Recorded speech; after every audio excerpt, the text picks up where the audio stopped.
Канадын Торонто хотмоо УУЛ УУРХАЙН салбарт хөрөнгө оруулагчид 87 удаагаа чууллаа. 135 орны 3500 гаруй төлөөлөгч оролцсон PDAC 2019-ийн үеэр УУЛ УУРХАЙН төслийг тогтвортой өгөөжтэй байлгах шийдлийн талаар хэлэлцээ. Бид дараагийн хагас цагийн турш чуулганаар өндөгдсөн голлох мэдээллийг багтсан үрэх болон онцлог мэдээллийг эхлээд танилцуулъя.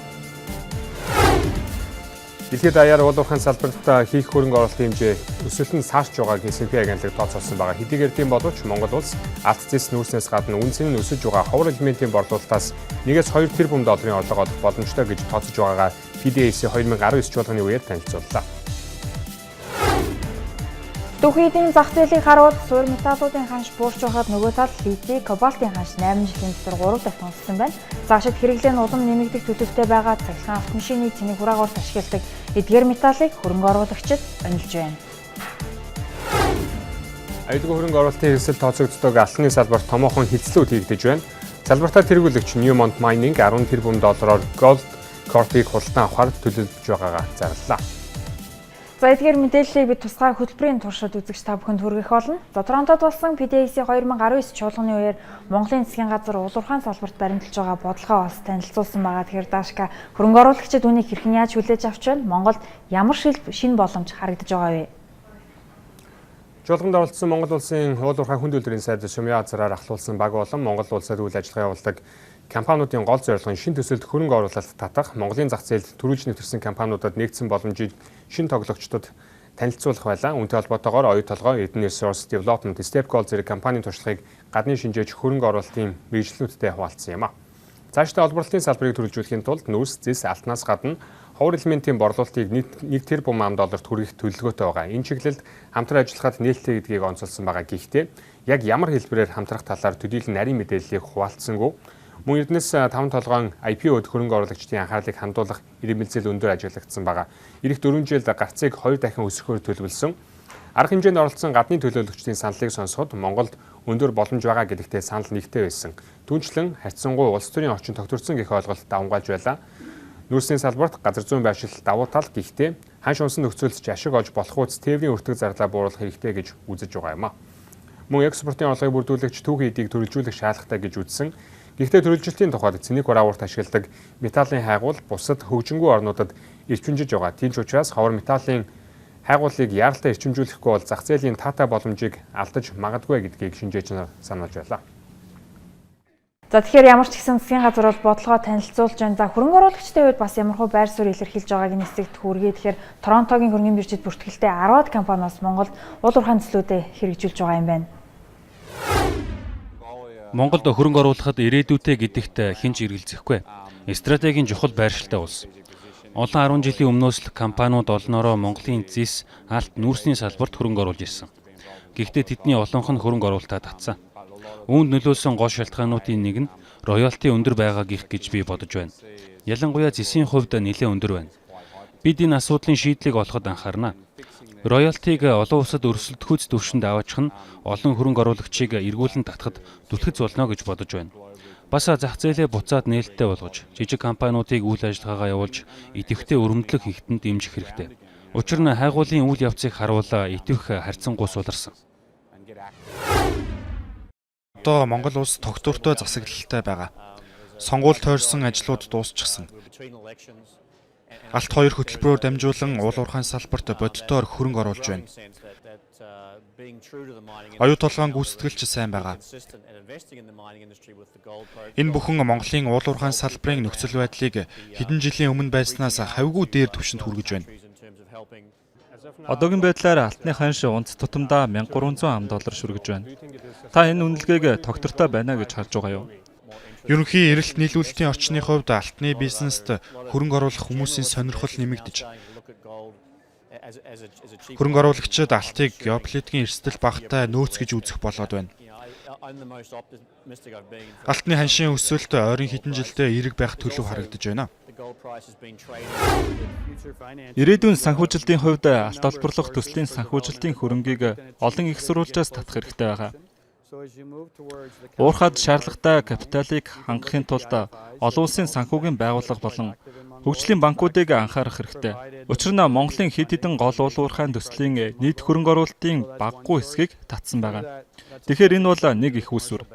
Мөн арилжааны банкуудын тусламжтайгаар хөрөнгө оруулалтыг дэмжих боломжтой. Тэгэхээр хайгуул хийхин тулд жижиг хөрөнгө оруулагчдыг нэмэх боломжтой болж байгаа юм. Бид цоошин бүсэд орж үйл ажиллагаа явуулж байгаа. Бид эхний ээлжид жилд 50-аас 60 мянган унц алт олборлох боломжтой гэж үзэж байгаа юм. Илүү том чулуунаас илүү ихийг олборлох боломжтой. Бид хайгуулаа нэмэхээр зорж байгаа. Илүү их боломжтой болно гэсэн үг. Хятад бол хамгийн том хэрэглэгч. Тэнд хамгийн их хэрэлт байгаа. Цаашдаа ч хэрэлт их байх төлөвтэй байна. Ойлгоход төслийн хувьд Хятад хамгийн том зах зээл яах аргагүй мөн. Гэхдээ таны хэлсэнчлэн өөр бусад зах зээл рүү гарах нь ч бас чухал зүйл. Өнгөрсөн онд Японы хайлуулах үйлдвэрт зэсийн бажимал туршилтаар амжилтаа нийлүүлсэн. Үүнийгээ цаашид ч үргэлжлүүлэх болно. Японд худалдан авахчтай болох нь манай стратегийн нэг хэсэг. Үүнээс гадна өмнөд Солонгосч байж болох юм. Дээврийн зардал илүү өндөр гэсэн. Бид туршилт хийснээр юуны төрөнд Японы зах зээлд нэвтрэх гэж оролдож байгаа.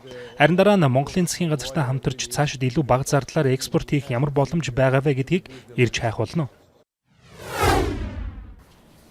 Замартай чиний хэсэгт улс уурхайн хөрөнгө оруулагчдын чуулганы үеэрх компаниудын байр суурийг хүргэлээ. За сүүлийн 1 сар орчмын хугацаанд бол оюут толгойн хөрөнгө оруулагч Turquoise ресурсын хувьцааны ханшийн савлгаа нэлээд анхаарал татсан. Уурхайн нөхцөл байдлаас хамаарч оюут толгой төслийн далд уурхайн бүтээн байгуулалт дахин хойшилж магадгүй гэж Rio Tinto мэдэгдсэн. Үүний дараа бол Turquoise ресурсын хувьцааны ханш 13 гаруй хувиар бол нэг өдрийн дотор унсан нь 2013 оны 7 дугаар сараас хойш ажиглагдаагүй огцом ийм өөрчлөлт болж байгаа. За үүнээс хойш бол ханшийн иргэн үйл ялэг сэргсэн гэж хэлж болно. Цаашдаа Turquoise ресурсын хувьцааны үзүүлэлт богинолон урт хугацаанд сайн байх төлөвтэй гэж Seeking Alpha-гийн шинжээч дүгнсэн байна. Компани 2018 оны үзүүлэлт нь бол сайн гарсан бол 19 он түүнтэй харьцуулахад өсөлт багтаа байна гэж бол харж байгаа юм байна. За гэхдээ ирэх 5-аас 7 жил үйлдвэрлэлийн гарцаас хамаарч хувьцааны арилжааны бол харьцангуй тогтвортой сайн байна гэж шинжээчид таамаглаж харж байгаа нь яхаарахгүй анхаарал татж байна. Харин оюут толгойн гол хөрөнгө оруулагч Rio Tinto-гийн хувьцааны ханш сүүлийн 1 жилд 10 гаруй хувиар өссөн байгаа.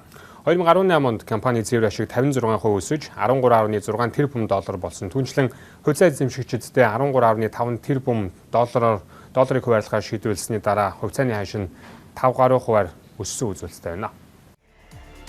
За харин Монгол улсын хувьд бас хайгуулын салбартаа хөрөнгө оруулалт татах сонирхолтой гэдгийг уулуурхай хүнд үйлдвэрийн сайд Цэмийн Баазар хэлсэн. Гэсэн хэдий хайгуулын лиценз олгох сүүлийн 3 жил дараалан буурсан анхаарал татж байгаа. Бид шинэ хөрөнгө оруулалтыг юугаараа татах вэ? Уулуурхай хүнд үйлдвэрийн сайд Цэмийн Баазарын байр суурийг хөтөлбөрийн дараагийн хэсэг хүргэх болно.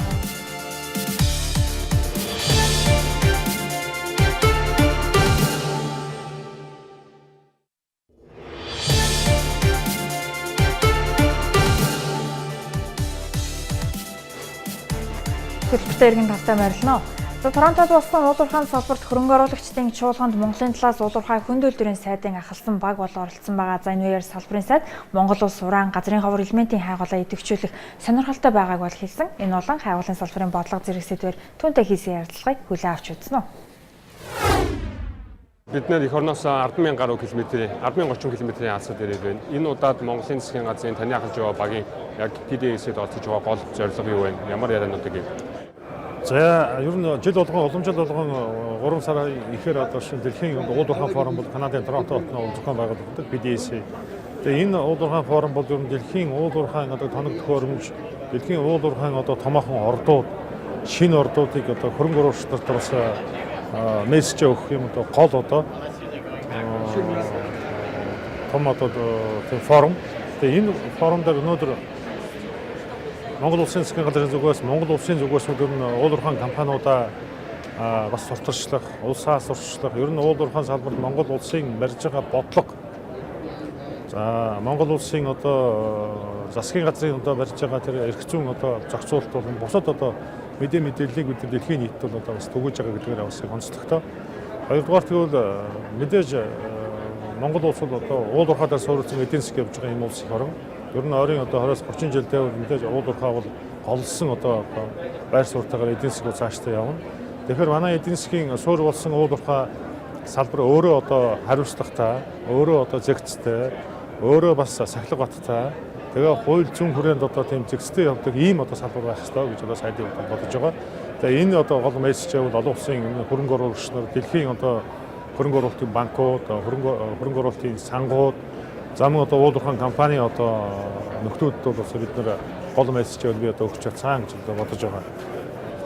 Ер нь хараад байгаа юм бол өчтөр та эхлэлийн үеэр дурдж байсан Монгол улсын хувьд бас тэр бумаар орлуулалтын үлдэгдэхүйц шинэ таварыг бий болгох гаргах хэрэгтэй байна гэж байсан. Дараагийн боломжийг алх зэс нүүрсээс гадна дөрөвдөх боломжийг та юу гэж тодорхойлж байна? За ер нь бидний тоолж байгаагаар бол нэг нүүрс бол нэг 3 тэрбум долларын эдийн засаг хүрчлээ шүү дээ. За зэс бол нэг 2 тэрбум доллар таваа явж байна. За алт бол нэг тэрбум долларлууд өгч байна. Тэгэхээр энэ салбаруудыг бид нэр тэрбум долларын одоо баг нь одоо босгоно гэж бид нэг дээр ирж ирсэн. Тэрбум долларын одоо баг нь босгочвол жишээ нүүрсний одоо үнэ зах зээл дээр унахад бид нар алтныхаа одоо салбараас одоо тэр зөрүүгийн нөхөх эсвэл зэсээсээ нөхөх ч юм уу ийм одоо зохицуулалтаар салбарын бодлого бол ер нь маш зэгцтэй ойлгомжтой одоо явах хэрэгтэй гэж бодож байгаа. Ерөнхий байдлаар бол явж болохгүй. Хоёрдугаарт гэвэл шинээр одоо нэгээс 2 одоо тэрбум доллар одоо давсан эдийн засгийг бас гаргаж ирэх хэрэгтэй гэж. Энэ бол ерөөсөө ураны салбар, нөгөөх нь газрын ховрын одоо салбар юм байна. Тэгэхээр одоо шинэ тутам хөгжиж байгаа газрын ховор дээр бид нар одоо литий байж, литиум байж, кобальт байж. Энэ болгоныг бид нар яг одоо энэ PDAC 2019-д оролцож байгаа хөрөнгө оруулагч нарт одоо гол мессеж өгөөд тэгээ хайгуулын салбарт одоо хөрөнгийг төлхөө татаж энэ салбарыг бид нар одоо бас шинээр босгож ирэх хэрэгтэй гэж бодож байна. Бас таны өгсөн нэг гол мессежийг авах юм бол 5 толгойн IPO гаалаа. Яг IPO-гийн бэлтгэл ажил юун дээр ямар шатндаа явж байна? Одоогоор биржээ сонгох тал дээр ахиж гарсан байгаа болов. За одоо 5 толгойн IPO-гийн бэлтгэл ажил бол ер нь нэлээд одоо агцтай яваа. Ялангуяа дотоод одоо бүрэлдэхүүнтэй холбоотой асуудал, дотоод санхүүгийн тайланг компани дотоод засаглалын асуудал дээр бол нэлээд одоо зэгцэлж бид нар бол бас амжуулж байна. За хоёрдугаарт гэвэл хөрөнгийн биржүүд маань одоо жишээ нь Хонконгийн хөрөнгийн бирж, Нью-Йоркийн хөрөнгийн бирж, Лондонгийн хөрөнгийн бирж гэдэг ер нь Аз, Европ, Америк гэсэн ийм одоо 3 чиглэлээр бол уусаа бодлого бол яваа. Гол нь одоо манай улсад ер нь яг Монгол улсад ер нь хамгийн таатай одоо нөхцөл одоо өгсөн хөрөнгийн биржээр бид нар гарах нь одоо ойлгомжтой байна. За мэдээж Хонконгийн хөрөнгийн бирж бусчлалын хөвдөл ер нь газар нутгийн хөвд ч гэсэн манайхтай бол илүү ойр. За ер нь бол зүүн өмнөд хацууд Намхан далайн бүс нутаг Азийн одоо орнд бол одоо хамгийн том одоо санхүүгийн төв бол Хонконг. За Лондон бол ер нь Европын одоо УУЛ УУРХАЙН бол одоо төв ер нь дэлхийн хөрөнгийн биржүүдийн одоо гол одоо анхдагч буюу одоо эцэг одоо бирж бол Лондонгийн бирж байгаа. За Нью-Йоркийн хөрөнгийн бирж бол мөн л одоо дэлхийн томчууд одоо цуглдаг ер нь объемны хэмжээгээр үйл ажиллагаагаар бол дэлхийд бол тэргүүлж байгаа юм том одоо бас биржүүд байгаа. Тэгээд цаашдаа Эрдэнэс 5 толгойг бид нар ер нь хамгийн тохиромжтой бирждэр бол гаргахаар бол одоо бэлдэж байгаа. Мэдээж энэ дээр бол стратегийн одоо хамтрагч байх хэрэгтэй, стратегийн хөрөнгө оруулагч нартай бид нар бас харилцах хэрэгтэй. Үүний дагуу бид нар олон улсын хөрөнгөний зах зээл дээрээс Эрдэнэс 5 толгойгоо хөрөнгө босгох ажлыг ер нь зөвлөхүүдээ сонгох, одоо банкудаа сонгох ажлууд бол бас жоохон тулцсан байгаа. Энэ юутай холбоотой гэхээр Монгол улсын төрийн болон орон нутгийн өмчөөр одоо бараа өрсөлдөө худалдаа авах буюу тендерийн тухай хуулинд бид нар өөрсдөө оруулахгүйгээр зөвлөхүүдийг сонгох, за мөн банкуудыг сонгох боломжууд жоохон таархан. Одоохондоо тийм хуулийн зохицуулалт нь жоохон тийм нийцчихгүй байгаа, таарчихгүй байгаа. Тэгэхээр хуулийн нэмэлт өөрчлөлтийг 3 сарын сүүлээр одоо хуралдаа их хурлын одоо чуулганаар бид нэр оруулна. За ингээд нэг яралтай дэгээр бол энэ хуулийн өөрчлөлтийг оруулснараа бол энэ хуулийн зохицуулалтын хүрээнд бид нар яралтайгаар одоо хуулийн зөвлөх, санхүүгийн зөвлөх одоо бүх зөвлөхүүдээ сонгох. За дээрэс нь бид нар дараа нь одоо хөрөнгө оруулалтын одоо банкудаас сонгох ажлуудыг үе шатаар хийж хэрэгжүүлнэ. За та яг PDAC-д оролцохын өмнө Лондонгоор дараад энд үрж ирсэн. Одоо Канадад байна. Канадын болон Лондонд байдаг хөрөнгө оруулалтын томоохон байгууллагууд, за түүнчлэн компаниуд ямар саналыг тавьж байна, юу хүсэж байна, танаас юу асууж байна? За ер нь 2019 он гараад УУЛ УУРХАЙН салбарт ер нь өнгө бол байна гэж харж байна. Ер нь бол өнгөтэй байна. Ялангуяа дэлхийн томоохон одоо банкуд Bank of America, Merrill Lynch, за мөн Jefferies гэдэг банкуд, EBRD, JP Morgan гэдэг томоохон банкуд бол ер нь 5-7 төсөлд одоо хөрөнгө оруулалтын хувьцаа арилжаанд бас оролцох ийм одоо хүсэлтэй бол одоо тийм өөрсдийнхөө зүгээс бол сонирхсан одоо байдлаар бол одоо илэрхийлээд бол эхэлсэн байгаа. Тэгээ энэний дагуу ер нь Лондонгоос эхэлсэн ажил маань бол нэлээд одоо урагштай яваад өнөөдөр одоо энэ Торонто хотно буюу PDAC 2019-д бол бас амжилттай оролцоод ингээд явж байна. Тэгээ энэ жилийн хөвдөд хөрөнгө оруулагчдын хувьд Монгол улсыг сонирхож байгаа сонирхол эрх зүйн өөрчлөлттэй холбоотой сонирхол, за хөрөнгө оруулалтын одоо орчинд хийх одоо хөрөнгө оруулалтыг сонирхлууд бол үнэхээр илт сайжирсан байна. Илт одоо өнгөрсөн жилдээ бол харьцуулшгүй болсон байна. Тэгэхээр зөвхөн салбарын сайдын хувьд бол ер нь уул уурхайн салбар бол энэ жилийн хувьд хөрөнгө оруулагчдын хувьд бол их тийм өнгөтэй байна. Тэгэхээр бид энэ одоо өнгөтэй байгаа ер нь Монголыг сонирхож байгаа энэ цаг үед одоо Эрдэнэс таван толгойгоо олон улсын одоо хөрөнгөний бирж дээр бид амжилттай одоо бас гаргах. Хөрөнгөний бирж дээр гарах бас нэг давуу тал нь юу гэхээр зөвхөн хөрөнгө босгохоос илүүтэйгээр хамгийн нэгдүгээр юу гэсэн үг гэвэл тэр компани засаглалыг бид нар сайжруулах хэрэгтэй байна. Компани засаглал бол олон улсын төвшөнд хүрсэн. Ийм хариуцлагатай, ил тод, тэгээ мэрэгжлийн одоо чадвартай ийм одоо хүлээн зөвшөөрөгдсөн одоо хүмүүсүүдээр бага бүрдүүлэх зайлшгүй шаардлага тулгарч байгаа. Одоогийн байгаа нөхцөл байдал бол төвөгтэй. Ийм одоо удирдлагуудаа ийм бүрэлдэхүүнээр бид нар олон улсын хөрөнгөний зах зээл дээр гарахад хөрөнгө оруулагч нар итгэж хөрөнгө өгөхгүй. Энэ бол ойлгомжтой. Тэгэхээр яг оюутлах шиг өнөөдөр ийм мэрэгжлийн одоо удирдлагын багийг бид нар одоо бүрэлдэхүүнээр нь бас өөрчилж шинэ одоо баг бүрэлдэхүүнээр одоо Эрдэнэс таван толгойг мэрэгжлийн өндөр түвшинд бэлтгэгдсэн. За гадаад дотоодын гэж одоо хамтарсан одоо ийм багаар Эрдэнэс таван толгойг бид нар удирдуулж олон улсын түвшинд зайлшгүй гаргах шаардлага байна гэж сайдын хувьд харж байгаа. Тэгээ ойрын хугацаанд энэ очиод холбогдох одоо мэдээллүүдийг холбогдох саналуудаа ер нь засгийн газрын түвшинд ярина гэж бодож байгаа. Бидэнтэй хэлсэн баярлалаа. Тэд амжилт хүсье. За. Уул уурхайн төслүүдийн өргөөжийг нэмэгдүүлэхийн тулд орон нутгийн иргэдийн оролцоо чухал болохыг салбарын тэргүүлэгчид олж харсан байна. PDAC 2019 чуулганы үеэр дэлхийд даяар уул уурхайн салбарт гарч байгаа шинэ чиг хандлагын талаар хүндсэн дэлгэрэнгүй дараагийн хэсэгт төлөө авч үзээрэй.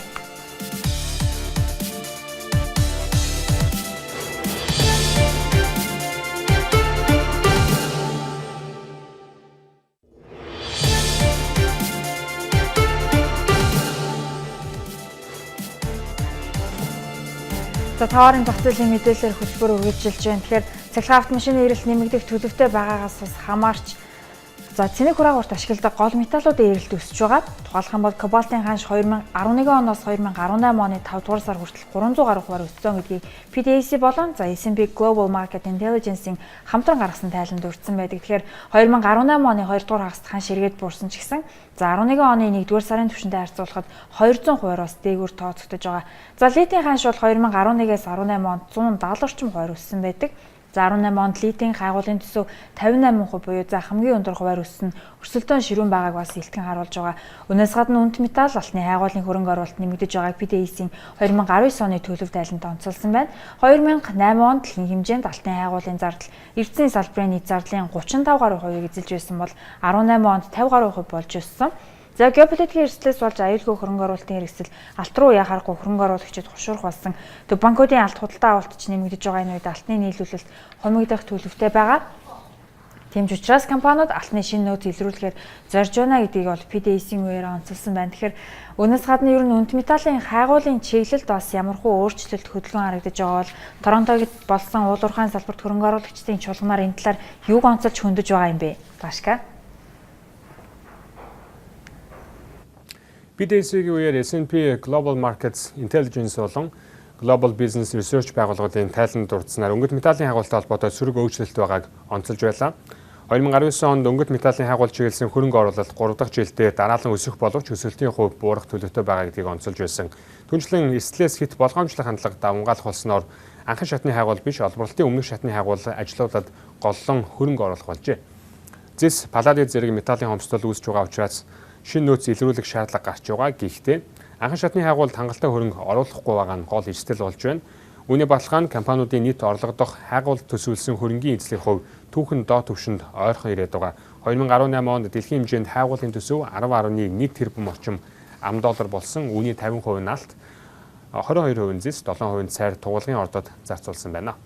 PDAC-ийн чуулганаар нэг онцлог ажиглагдсан уул уурхайн салбарын хүртээмжтэй өгөөжид чиглэсэн хурлын тоо олширсан байгаа. Тэр дундаа урт хугацаанд эрсдлийг бууруулж эерэг нөлөөг нэмэгдүүлэхийн тулд орон нутгийн иргэдийн оролцоог нэмэгдүүлэх нь чухал гэж үзлээ. Канадын засгийн газар үндэсний эрдэс металлын төлөвлөгөөнд орон нутгийн тэр дундаа уугуул иргэдийн оролцоог чухалчилж өгсөн байгаа. Дэлхийн уул уурхайн компаниудын 75% нь Торонтогийн биржид бүртгэлтэй байдаг. Тийм ч учраас салбарын нийгмийн хариуцлагыг дээшлүүлэхэд томоохон түлхэж зөвч байна гэж ойлгож байгаа юм а. Тэгэхээр компаниудын хувьд бол яхахгүй орон нутгийн иргэдийн оролцоог чухалчилж байгаа нь харагдаж байна. За яг үүнтэй зэрэгцээд уул уурхайн салбарт бас анхаарал татсан ямар хилтлүүд өрнөж байна төгөлдрөө мэдээлэл өгөхгүй юу?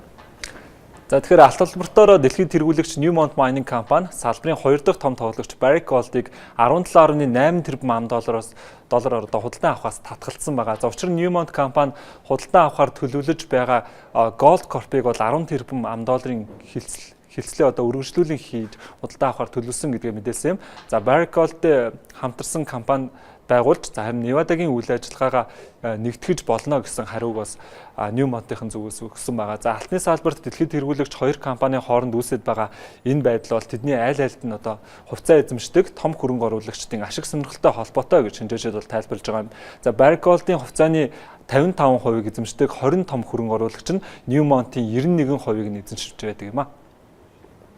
Зарим литийн салбарын хөрөнгө оруулалт бол харцангуй нэмэгдэж эхлээд байна. За Их Британий Cadence Minerals компани Lithium Technologies болон Lithium Supplies компани Австралид байгаа 3 төслийг нь худалдан авах хилцэл хийгээд байна. Cadence Minerals компани бол Австралийн баруун хэсгийн Picasso хойд хэсгийн Litchfield болон Alcoa төслийг бол эзэмшдэг болсон. За Picasso төсөл нь бол тэг зууны 96% литийн сая тонны тэг зууны 96% литийн агамжтай 26.5 сая тонн эрдэс 1% литийн агуулмжтай 11.3 сая тонн хөдрийн боломжит нөөцтэй байгаа. За харин Litchfield төсөл нь бол 1.3% литийн агуулмжтай 8.5 сая тонн эрдэсийн нөөцтэй гэдгээр онцлог.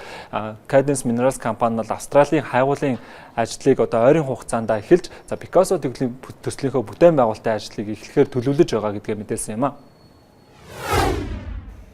За үргэлжлүүлээд ирээдүйн автомашины гол түүхий литийг яаж олборладаг тухай сонирхолтой сурвалжлагыг хүлээн авч үзнэ үү? Чили улс бол дэлхийд литийн үйлдвэрлэлээр тэргүүлэгчдийн нийгэм. Энэ ухаалаг утас зөөврийн компьютер болон цахилгаан автомашины цэник хураагаар үйлдвэрлэхэд ашиглагддаг. Литий хэмээх энэхүү бодисыг хэрхэн олборлохыг олж мэдэхийн тулд би уул уурхайн томоохон компани болох SQM-ийн үйл ажиллагаатай танилцахаар явсан юм. Сайн уу ажлаа. Ингэж нэг чи ирлээ шүү дээ. Уурхаагаар хийх аяллаа маань хөтөч болоо Алехандро Бучер. Энэхүү сэргэлийн инженер залуу энэ уурхаад нэлээд хэдэн жил ажилласан байна. Ухаалаг утас компьютер болон Tesla-гийн автомашинуудад ашиглагддаг хэдэн мянган литийн ион цэник хураагуурт хэр их хэмжээний литий ашиглагддаг юм бэ? Гар утасны цэник хураагуурт бол ганц албаг литий ашигладаг гэж хэлж болох юм. Харин автомашины батарейнд 10-аас 15 кг литий ашигладаг. Олон цөөрөн байна шүү. Үнэхээр сайхан харагдаж байна. Энэ бол эхний цөөрөм. Эрдэс бодисууд гадаргуу дээр хоримтлагдаж байгааг эндээс харж байна.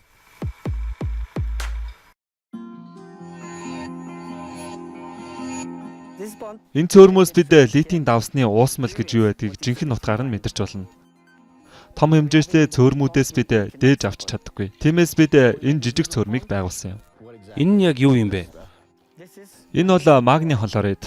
Үйлдвэрүүдэд литийг гарган авахын тулд магний хлоридоос магнийг салган авах шаардлагатай байдаг. Бид ачааны машинуудад зөвхөн шингэн хэлбэрэл тээвэрлэдэг. Тэгэхээр энэ литий байх нэ? Энэ зүйлийн зарим хэсэг миний ухаалаг утасанд байгаа гэхээр сони юм. Яг тийм гэж хэлж чадахгүй ч таны утасны зарим хэсэг нь цөөрмүүдээр дамжсан гэдэгт би бараг 100% итгэлтэй байна.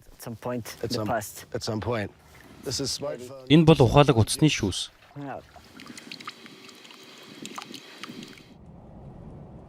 Tesla болон захиурын хөндөд танаа уурхайн бүтээгдэхүүнүүд хүрсэн гэж бодохоор та нарт сайхан санагддаг бах та. Энэ сонирхолтой ч гэсэн бидэнд дарамттай санагдаг үе бий. Тиймээс бид жилийн хугацаанд үйлдвэрлэлийн хүчин чадлаа бараг 2 дахин нэмэгдүүлэхээр ажиллаж байгаа. Чилд дэлхийд дээрх хамгийн том литий ордууд байдаг гэж болох юм. Гэхдээ үйлдвэрлэлийн хувьд Австрали болон Хятадын ард байсаар байна. Хятадд бол литийн үйлдвэрлэл болон цэник хураагуурын үйлдвэрлэл нэг дор явагдаж байна. Үүнийг л Чилийн компаниуд хийж чадахгүй байгаа юм. Сүүлийн жилүүдэд Чилийн засгийн газар болон уурхайнуудын дунд асуудал үүсч эхэлсэн байна. Засгийн газар литийн үйлдвэрлэлд хатуу квот тогтоосон. Үүнээс гадна зарим улс төрчид уурхайнуудаас хахуул авсан хэрэгт холбогдсноос хойш улам хатуу хандах болжээ. Байгаль орчны төлөө тэмцэгчид уурхайнуудын шүтэн бишрэгч биш. Тэд уурхайг энэхүү үзэсгэлэнд фламингогийн сүрэг амьдардаг нуурнаас усыг их хэмжээгээр сорж байна гэж буруутгаж байгаа юм. Бидний энд явуулж буй үйл ажиллагаа фламингонуудад ямар ч аюулгүй. Гэхдээ бид тэдний өмнө үүрэг хүлээж байгаа гэдгээ мэднэ. Жил бүр фламингон тоо толгой бүртгэх шаардлагатай байдаг. Сүүлэн дээрх өдөн бидний хувьд таних тэмдэг болдог юм. Фламинго бүрийг тоолно гэсэн үг. Энэ хачирхалтай гайхамшигт зүйл орчин үеийн дэлхийн ертөнцийг хөдөлгөж байгаагаас гадна Tesla-гийн фламингог амьсгалуулах хөтөлбөр эхлэх шалтгаан болж байна. Дэлхийн уулуурхайн салбарын чиг хандлага өөрчлөгдөж байна. Урамсгалын өөрчлөлттэй холбоотойгоор Rio Tinto, Glencore зэрэг салбартаа тэргүүлэгч компаниуд нүүрсний бизнесээ хонж эхэллээ. Түүнчлэн хүлэмжийн яг бууруулах, цахилгаан автомашины хэрэглээг дэмжих, технологийн хөгжлийг дагсан эрэлтэд нийцүүлэн гол түүхий болох литий, кобальтыг хөрөнгө оруулагчид онилж байгаа. Канадын Торонто хотод болсон уулуурхайн салбарт хөрөнгө оруулагчдын чуулганы талаарх тусгай хөтөлбөртэй хамт байсан үзэгч та бүхэнд баярлалаа. Баярлалаа.